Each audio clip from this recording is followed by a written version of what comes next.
Hello and welcome to another episode of Wednesdays with WV. This is episode number 23, and I'm going to have a guest of a different kind. I mean, different kind because what he's done so far is not ever considered glamorous because everybody clamors for something else that they think is sexy. But this man chose to take up the role of a fielding coach very early in his coaching career, and he's gone on to be an integral part of Team India for a long period of time.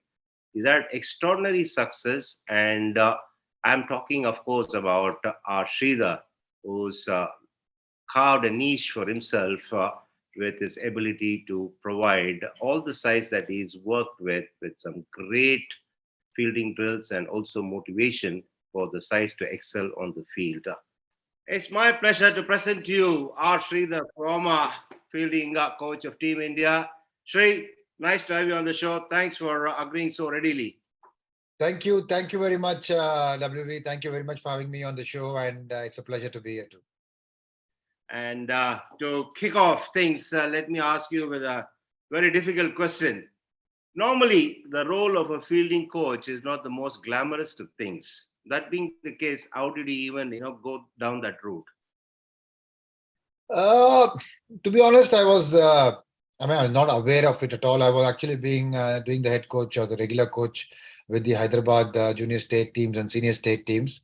And then after I finished my coaching accreditations, Dav Watmore called me one day back in 2008 and asked me to uh, be a part of the India Under 19 camp and the India A camp, which is going to be conducted by NCA that year. And I said, "Oh, I'm available." And when I went there, I think the senior coaches there, which are Dav and many other coaches, they said, since you're young and would you be able to take care of fielding during this camp? Because at that time, there was a new structure at the National Cricket Academy way back in 2008. I'm talking about, as compared to the earlier years when Dav Watmore had taken over as the director of coaching. So the programs were a little different, and they needed a dedicated fielding coach who could give fielding to different age groups, about 4 to 5 sessions a day. So they said, "Would you be able? You'd be able to do it because you're young and you look fit, and would you be interested?" And I kind of jumped onto it, and since then, it kind of stuck to me, and here we are now. Something like what it used to be in those days. The newcomer would always be at short leg. Anyway, how were the early Correct. days as a field? How were the early days as a fielder, a fielding coach rather? I think my early days, I was at the National Cricket Academy for the first 2 years, right, 2009 and 2010. So that really helped me working with different age groups, with different skill sets. I knew when they're at the academy, you had an opportunity to work on the skill set. So I had to do a lot of reading. I had to infer from a lot of other sports, infer and speak to a lot of experienced people as to how when they were good fielders, how they went about it, knowing about the mindset of a good fielder, knowing about the technique of a good fielder. I had an opportunity to interact with many coaches who visited the National Cricket Academy at that time. Many fielding coaches. We had someone like Gary Kirsten coming regularly, Trevor Penny, Mike Young, was someone who did a dedicated stint at the NCA. So working with him for a week really helped as well. So working with many of these coaches who had better exposure than me at that time helped me, and we picked it up from there. And from there on, it was a matter of implementing the learnings and getting the boys into the right mindset. To convince the administrators of the concept of a fielding coach would have taken time. But how infuriating or how frustrating was it until that happened? Actually, I didn't expect anything. I remember very well way back in 2010-11, after almost couple of years at the NCA, Mr. Sandeep Patil was the chairman, the director of NCA at that time. Actually, without even me knowing it, he's the one who called Kasi sir at that time, and said that you must have a fielding coach for the India Under 19 team. And I was not even aware of it at that time. And he said, should have, and I have asked Sridhar who's working at the NCA, and he should be part of the fielding, part of the coaching staff as a fielding coach for the India Under 19 team. And apparently, Kasi sir spoke to President sir, and it finally happened. And that came as a surprise to me, and that is when it started. So I don't know. Now every team travels with the fielding coach because it is seen as such a specialized skill. Like you said early on, probably there was a bit of a challenge to convince the administrators. But when people who believe in you, and when the top guy, people like Ravi or Sandeep Patil who've been around, seen things, if they understand the meaning of the value of having a dedicated fielding coach in a team, I think it's easier to speak to administrators. Your tenure at the NCA, would you say that was the start of the rise of Sridhar? I don't know about the rise and rise, but it was the changing point in my career because it freed me up. It gave me better exposure. It allowed me to work under some fabulous coaches, whether it was B. Arun or whether it was Dav Watmore. I had an opportunity to do a lot of work for 2011 World Cup when Indian team was practicing there. Under Gary Kirsten, Sandy Bai was there. Sandy Bai was there for 3 years, so it was wonderful, working and learning from Sandeep Patil at that time. So it really helped me work with a lot of other coaches across India, across the length and breadth of India, traveling to various academies, setting up academies for various state associations, and also traveling the length and breadth of country, doing coach education programs for BCCI. That really helped me because when you start teaching, you start learning as well. So you got to learn more when you teach, and so that really helped as well. And yeah, I think my the time I spent at NCA was probably the best thing to happen to me. It laid the foundation for the things ahead. Dev Otmo was highly impressed by you. I know it for a fact, for the simple reason I had quite a few journalists calling me and asking me, "Are you aware of a fielding coach called Sridhar? Because he's highly recommended by Dev Otmo." What is it that impressed Dev Otmo that you did? Actually, to be honest, I didn't do anything to impress him. I just was trying to carry out what he wanted during his tenure at NCA.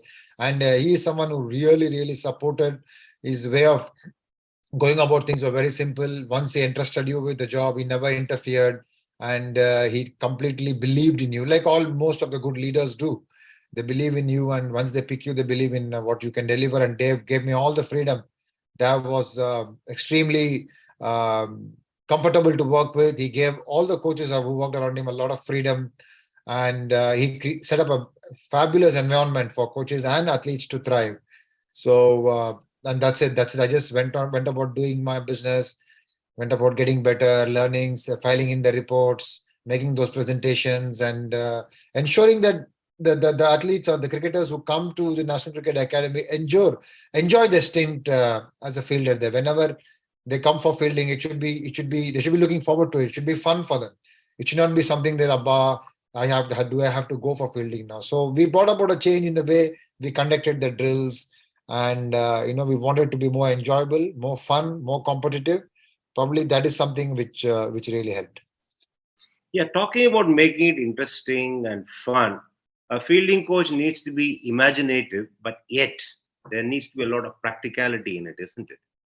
Absolutely, you hit the nail on the head when you say this, because especially when you're working with the same team over a period of 4 to 5 years, or when you're working in the same academy, that is where the innovation comes. That's where your creativity comes into mind, and that is where otherwise kids will be really bored doing the same thing every day, time and again. So as a coach, we have to be creative, we have to be innovative, and that's when I joined a lot of baseball online clubs online, where I could get access to a lot of baseball coaching methods, a lot of baseball drills, a lot of baseball catching drills. I had interaction with a lot of baseball coaches that time when I was part of that club. So that helped me into bringing a lot of innovative drills, and it helped me work on the importance of footwork in fielding. Footwork is something which is neglected. Generally, people talk only about hands, how good hands should be, how you should catch, how you should look at the ball, but no one speaks about how important good footwork is to take a good catch, or to be a good fielder, or even to throw well. So being part of the baseball learning culture really helped me do that. And also I got a lot of drills through those various groups which I was a member of, which I could cricketize. Obviously they were baseball drills, but I could cricketize them and make it relevant to our sport, especially with throwing and catching. So that really helped me in those 6 years I was with the NCA, and of course talking to a lot of senior coaches, talking to a lot of players as to what they want. And the best way to go about is seeing what the players are doing in the match and setting up things for them which would help them improve as well. Did you glean anything else from any other sport beside baseball? Good one.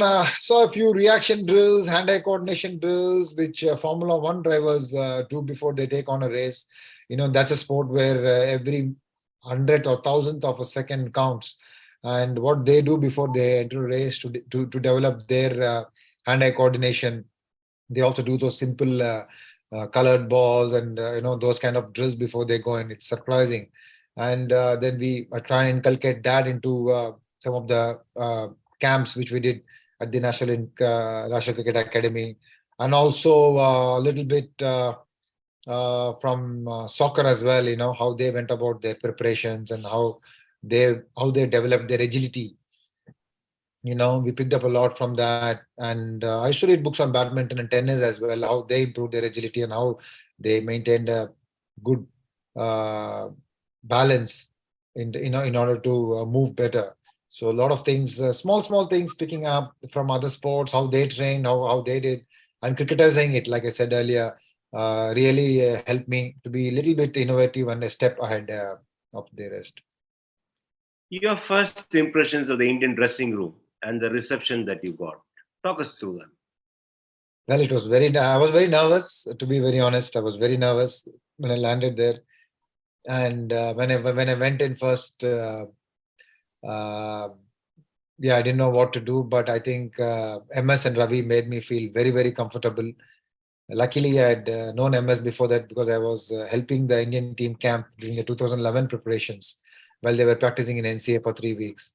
So I had done a lot of work quietly, and MS remembered that, and he made me feel very uncomfortable. And he was also aware that we had won the Under 19 World Cup in 2012. So he made me very, very comfortable. Just said, keep doing what you're doing with the Under 19 boys. Nothing changes. And Ravi also made me feel very, very comfortable, very, very clear. And having worked at the NCA, I knew a few of the boys from before because they had, come to NCA every now and then for their camps or rehab programs.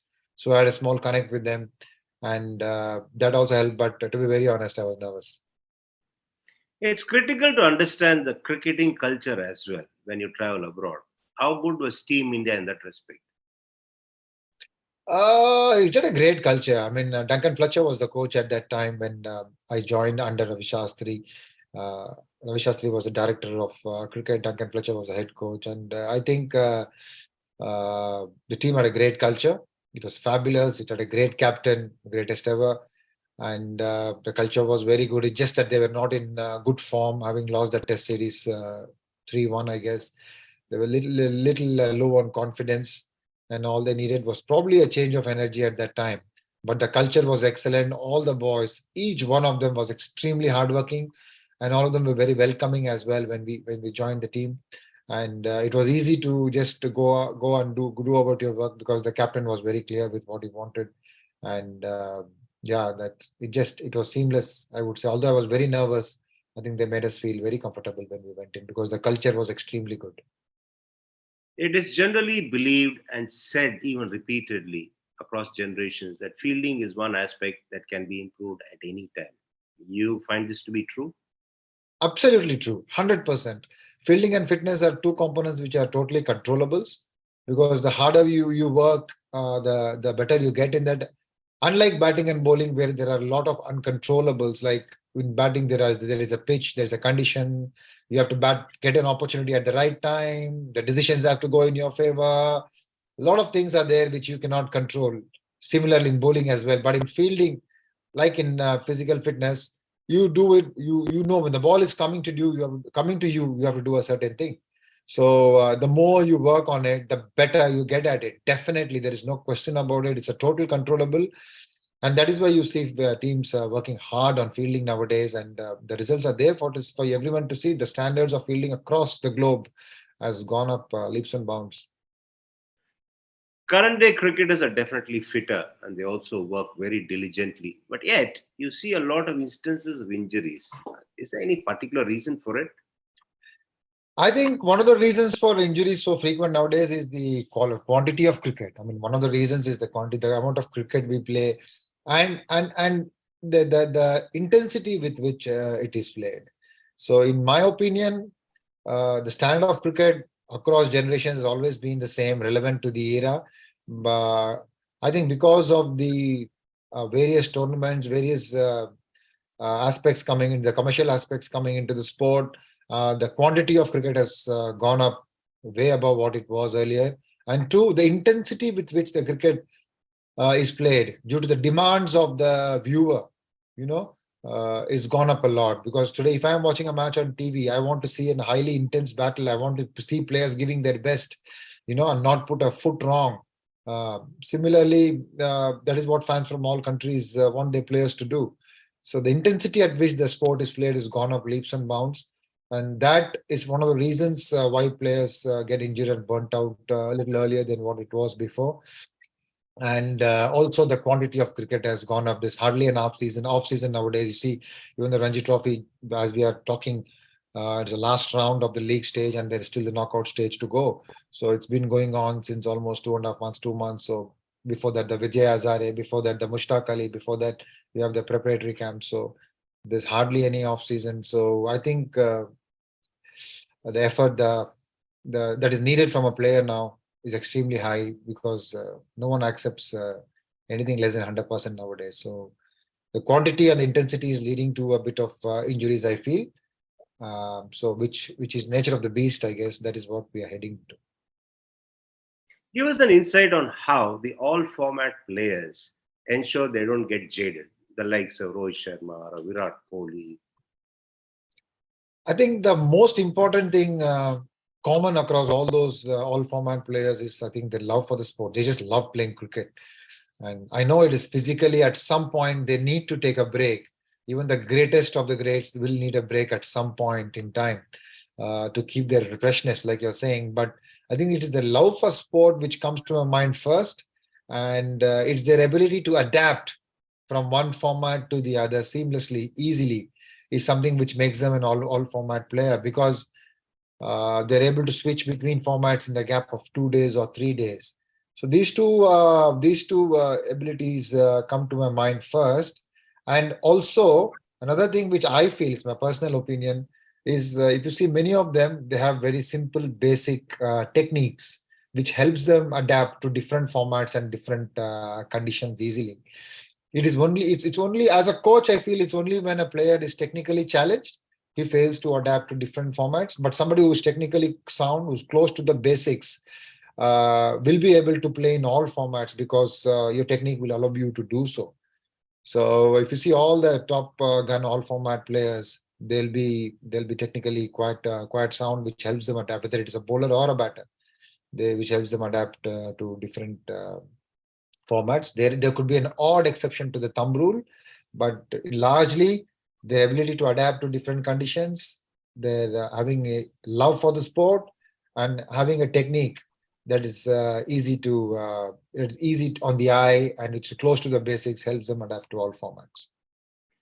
Talking of different formats and the nuances, there's a general view that catching, especially closing catching, the standards have dropped. Do you agree? The numbers say so. The numbers say so. So yeah, there is a point to be discussed there. It's a good question. It's a very very good question.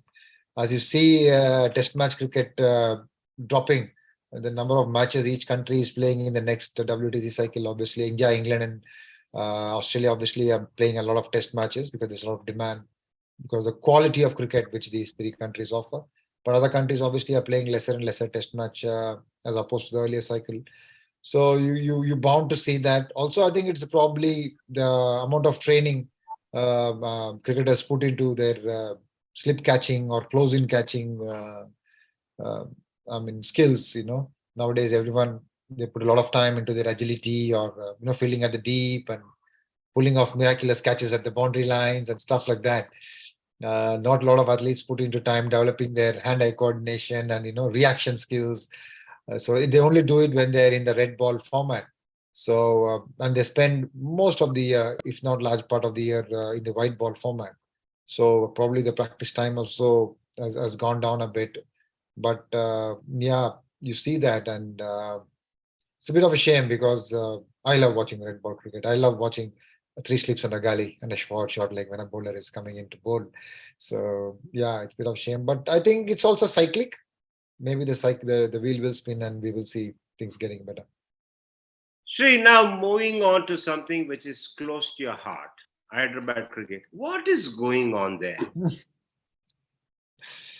I've been away from Hyderabad cricket for almost 13 years since I joined NCA in 2008. After I came back in 2021, and we have our own cricket academy there. We uh, uh, in Hyderabad, me, Ravi, and Arun got together to open a cricket academy, and the first center we opened in Hyderabad in collaboration with St. John's Sports Coaching Foundation. And I've been coaching at the grassroots level for the last 1 year, and really enjoying it, getting a hang of Hyderabad cricket, which is not at the best of the health at the moment. And yeah, it's a bit of a shame that we are languishing at the bottom of the table in Ranji Trophy and not able to qualify in any of the age groups for the knockouts in the tournaments conducted by the BCCI. So obviously something is not right there. I'm just trying to figure out what it is, and things are not good. But yeah, it's one of my. If I get an opportunity to, you know, to set things right, I'd be happy to contribute and get Hyderabad. I should say it's past glory because we all remember, we all have been part, and during your times and even times before that, one of the oldest cricket playing states in the country, and with a lot of history, very rich culture and heritage. So obviously, players, the young current crop of cricketers need to understand and be proud of the city that they represent. Unfortunately, it is not the case, and yeah, it's a bit of a shame, but hopefully it'll be up and running soon, I should say. Hopefully, things will get better, and I'm sure you will play a major role in that as well. Now, let's move on to the interesting aspect of all this, the leadership. Let's talk about the leadership qualities. You worked with them, you've seen them operate. Where would you and how would you rate the Virats and the Kohlis, and in the sense Dhoni, and of course Rohit Sharma? I mean, all of them come with extremely capable leadership qualities, and each one has got his different way of uh, leading, whether it's a team or whether it's a group. So, and that is how it should be. It should never be the same again. But their motives and intent is to take Indian cricket to the top of the world. They want Indian cricket to be the best, and also they operate with the resources available to them. So I think each guy has got a different style of leadership. So in terms of like I always said, and I always mentioned, uh, uh, captaining in each era is going to be difficult. Nowadays, eras are gone after every 5 years. You see a huge shift in the number of players in the team. And captaining the younger generation now is way different from what you would do to captain a younger generation in the early 2000s or even in the 90s, because the young generation is totally different now, the millennials. So each time you need a different leadership skill to bring in, and same like coaching, isn't it? Like how no two coaches are the same. Similarly, no two captains are the same, and we all know what the great MS Dhoni has done to Indian cricket, and I mean he's par excellence. I mean enough books and enough TV series and enough documentaries are made about his leadership qualities. We all know uh, what he's all about. He's unbelievable. He's something which no matter how much we talk about is enough, because he's such a fabulous leader without even wanting to do so. He leads by example, isn't it? Everything he does is a lesson in leadership. So, and he's probably set up the template for quality leadership, not just in sports but across various various businesses as well, various, whether you call it entrepreneurship, whether you call it sport, you call it business. He's just a cut above. He's just what he is, MS Dhoni. So he's the greatest I've seen. So yeah, we have different leaders, and all of them have taken India to the top. There's no doubt about it. And future we'll get more leaders who will come and take India to the top as well. The motive of each one is the same. Like I said, they all want India to be on the top, and which is fabulous to see. Now, on to the coaches you worked with, their leadership styles and qualities. Give us a brief view about that. Ravi, Arun, Watmore, Sandy, all of them. Yeah, it's a good question. It's a very good question. Again, like the captains, even the coaches were different. Uh, like I said, Dav was someone who was very democratic, gave everyone a lot of freedom to work with. Uh, Duncan Fletcher was someone who's extremely good in observation, very keen eye, very keen watcher of the game, great thinking, great ideas. Sandy Bai was again someone extremely good in talent picking. He could see a player and tell you that he was good. That's why he was extremely good as a selector as well. And at the NCA also he brought in. He never enforced himself upon anybody. He allowed things to, he allowed coaches to flourish under him. And Ravi Bhai, needless to say, everyone knows about him. He's a man manager and motivator par excellence. He brought the best out of everyone around him, and no matter how he had to, he knew what worked, what ticked each player. He knew when to speak, how to speak, and what to speak at what time. He had that in him, and he had a great personality, a great persona, a great presence. So that was Ravi Bhai. And Arun went about his way. Arun extremely patient, always willing to give a listening ear to everyone, giving them options, empowering the players. That was his style of functioning, which has also worked very well, especially with the bowling units were doing so well and improving so well. Even now, you see the bowling unit has been doing extremely well in this ODI series against New Zealand. So each one had his own way of leadership, but end goal again is to bring the best out of the person or the people who are in front of you, the best out of the people who are beside you, and the best out of the people who are behind you. That is the essence of leadership. And if we can do that, that means you've been successful at leadership. And all the names we spoke about, in my opinion, I've done that with a group of people. They have worked, at least while I was there. There are two schools of thoughts here. Some feel that good fielding sessions serve a dual purpose, improve fitness as well as skills. Hmm. And the other school which says fitness improves skills. Which side are you leaning? Oh, it's a good question again. See, cricket is a skill sport. Skills are very important in cricket. I still believe, although it is moving towards power, it is moving towards becoming a power sport. But I think you need the skills to perform well. In fielding, I understand if you're fit and if you're agile and if you're fast, you can reach the ball faster than probably another fielder. So that gives you an advantage. It's a bit like tennis, isn't it? You got to be fit to get to the ball in tennis, and then your skills have to come into play. In fielding, you have to be fit to get to the ball, and then your skills, your soft hands or your throwing technique comes into play. But in batting and bowling, it's your mind and it's a reaction, isn't it? Of course, you need to be agile and fit, but for a fast bowler, you need to be fit to run in and uh, bowl that at a speed of 80, 90 miles an hour. Batting, I think it's more of a reaction sport. You need your skills. Of course, you need your fitness for your running bit, because you need your endurance to bat for long hours. You need your concentration. And from fitness, if you're fit, you're able to concentrate better for longer durations. So yeah, it's a bit of a mix and match. I think we are coming to a stage where fitness is very, very important to survive in the sport, or to excel in the sport, I should say, because like we discussed earlier, the intensity with which the game is being played now has really, really gone up. The technique doesn't change much. Of course, there's a lot of hitting, there's a lot of sixes, because the batters are fitter, because the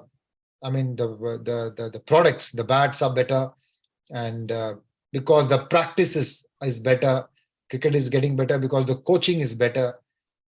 Coaches are more hands-on now. They're willing to do a lot of hard work.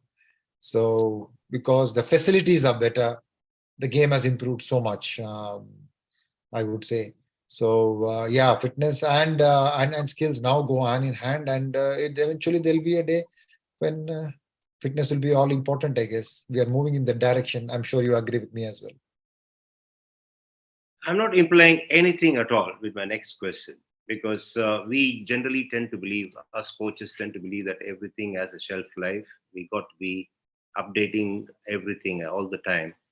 The drills that you structured over a period of time and during your tenure, are they relevant now or are they going to be redundant very soon? Depends on the context. Depends on the context in which we use the drills. So certain things are still relevant in the game. Like you practice a high ball, irrespective of whether which format and at what intensity you're playing. And high ball is an high ball. So I think the drills depends on the context with which we are going to use them. And whether you're using it to develop a skill, whether you're using to develop into your fitness, or whether you're using to develop team spirit. It depends why and when we use a fielding drill, and depends on the context with which you're using it, whether they're relevant over a period of time or not. At the grassroots level, I think when you're teaching the basics to young kids who are 16 years old or 17 years old, I think the basics still hold good. They're very, very important, inculcating the right things to do repeatedly. But at the international level, the demands are changing, as you're implying. The demands are changing. What is needed from an athlete or from a fielder. So we'll have to tweak those drills a bit. So depending on the context, we'll have to work with it. It's not only the demands, it's also the temptation of going in for newer methods from different sports than you chose. For example, you chose a bit of baseball, you chose a bit of tennis, you chose various other sports. There might be some who choose different sports. So Absolutely. that is my intent of asking that question.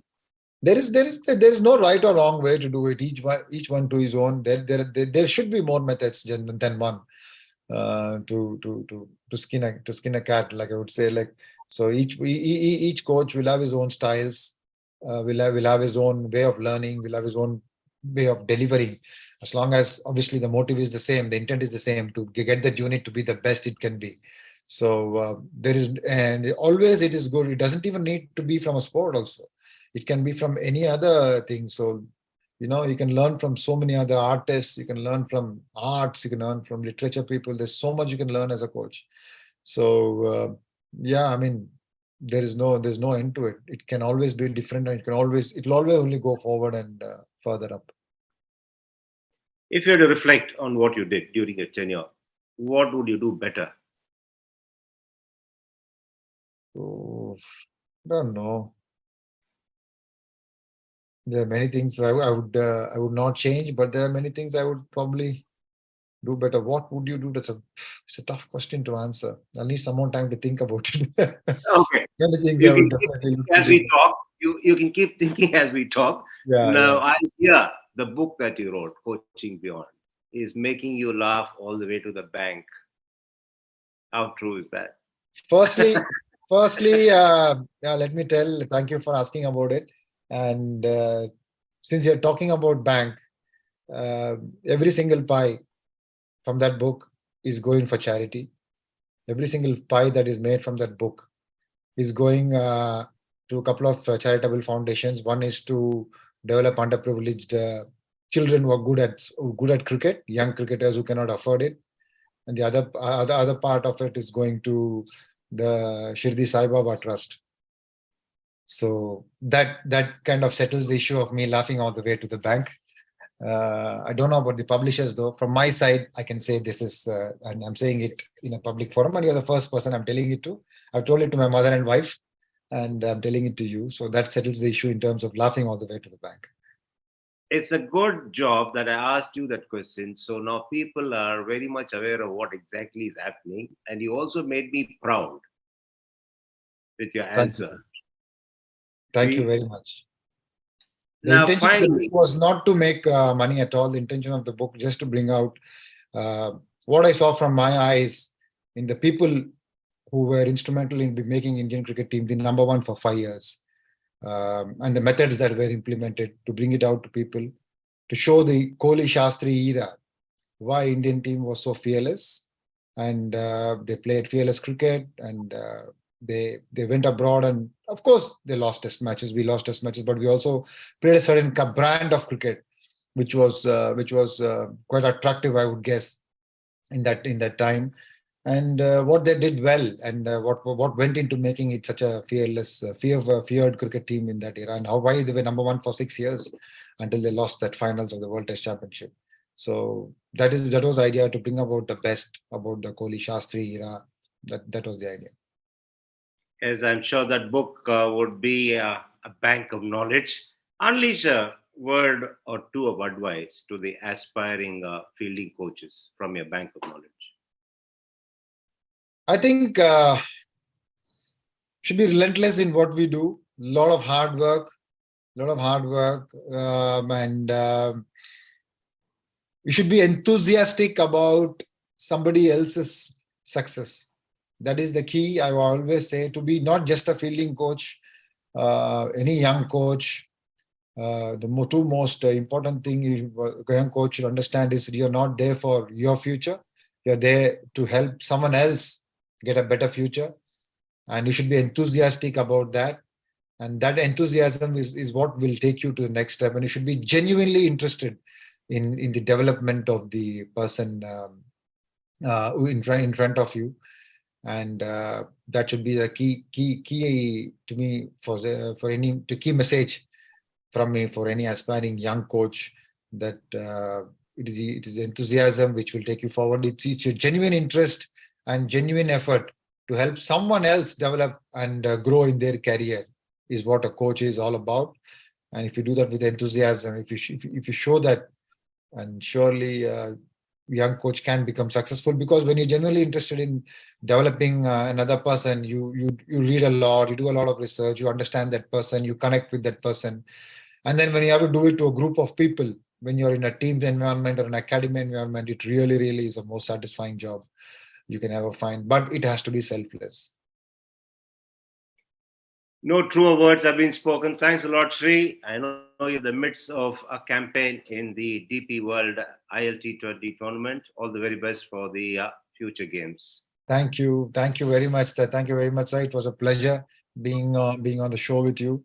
And I keep nitpicking your head when we are in the com box together doing Tamil commentary. But it was wonderful speaking to you. I always enjoy listening to you in the com box as well. So yeah, looking forward to seeing you soon on the ground day after tomorrow. Likewise, Sri. Take care. Bye. Thank you. Thank you. That was Sridhar taking us through his career and all the experiences of being a part of the Indian side. I'm sure you would agree that his journey has been an inspirational one. It's also a great lesson on how you can spot an opportunity, stay the course, and then achieve big things in life. And as usual, I'd like to sign off by saying, until I catch up with you next time, take care and be good.